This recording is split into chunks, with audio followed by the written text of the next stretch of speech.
Hello, my name is Ken Langella, and this is my video this week regarding our discussion tree on our game design. Okay, we have a lot to cover, so I'll get right to it, and then I'll add a few clips of some of the ideas that I have for the way that I think it should look at the end, and what it should not look like at the end.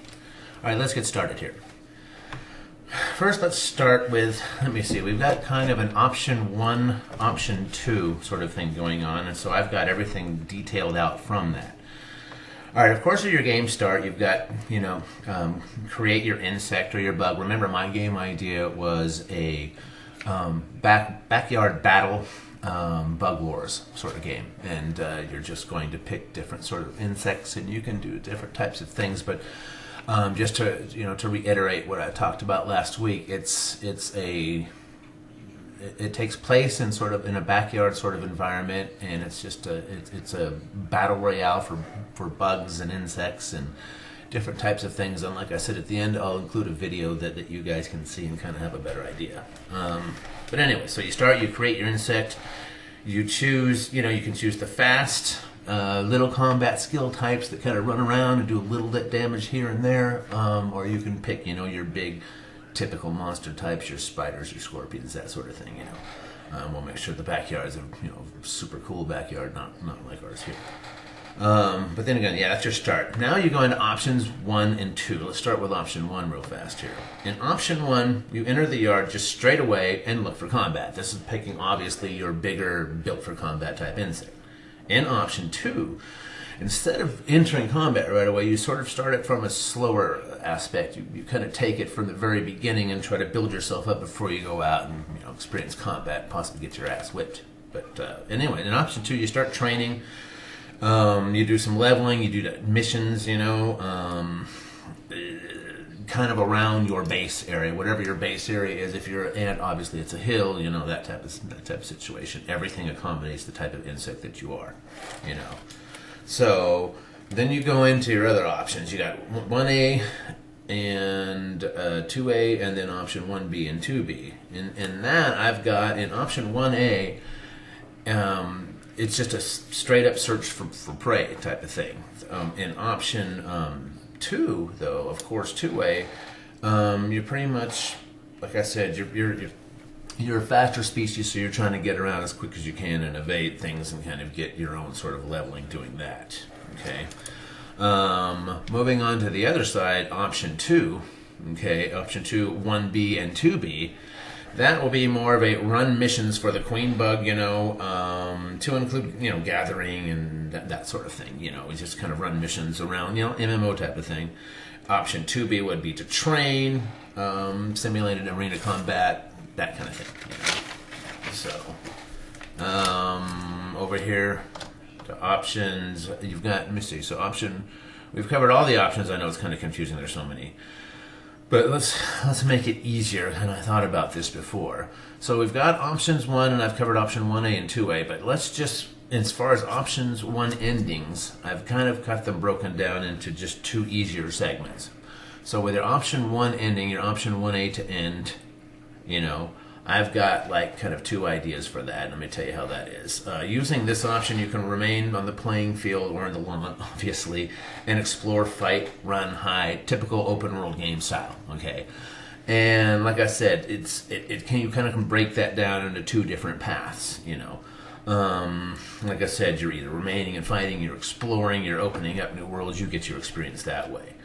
Option what is this? 2A right here, like I said, that's the same thing. When you come down here to our options, your option 1B and 2B, that gets a little bit different too. I mean, the option along this lines of a normal MMO gameplay, you just kind of grind by running all the missions that you can get until you max level. That's your end game.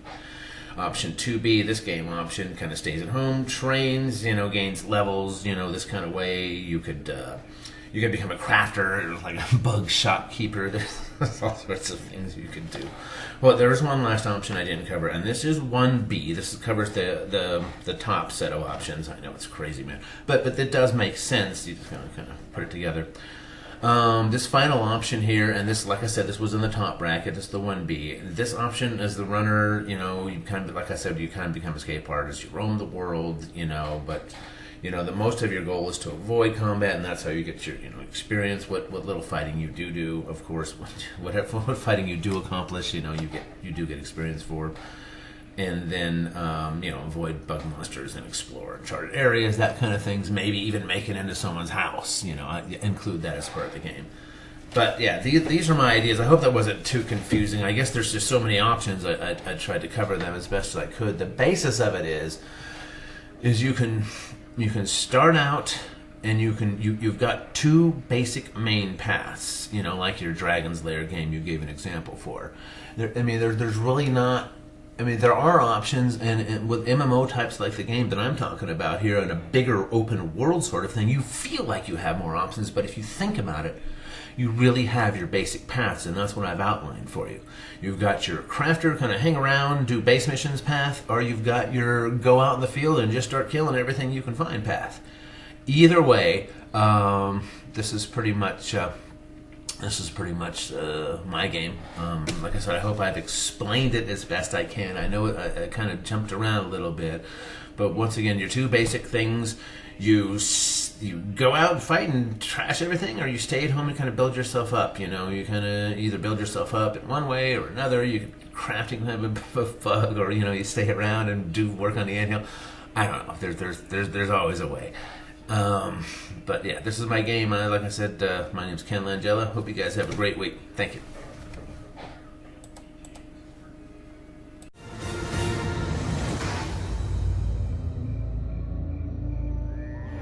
Today, some trapjaw ants are on the hunt.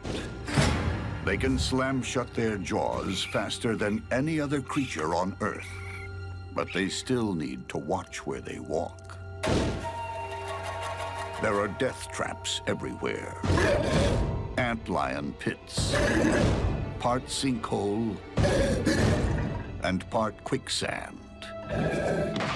They bury bugs alive.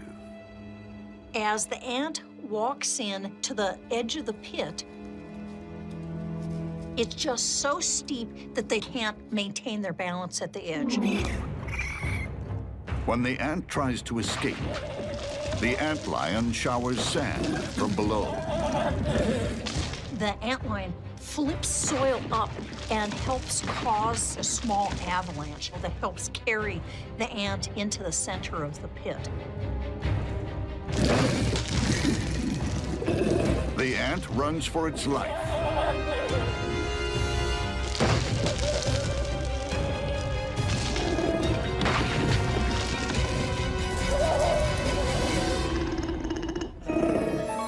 It's a lucky escape.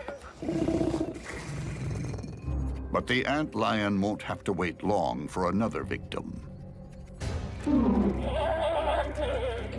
It launches its attack.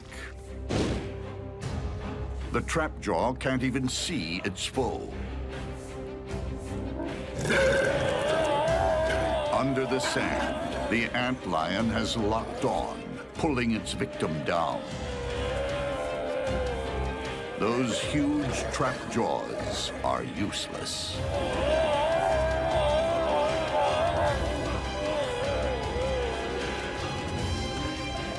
And from below, the antlion has already begun sucking its victims' insides out.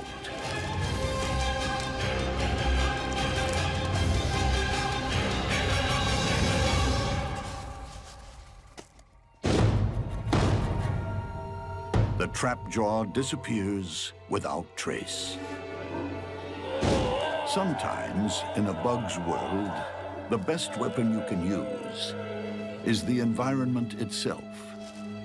And if your weapon can double as a grave, so much the better.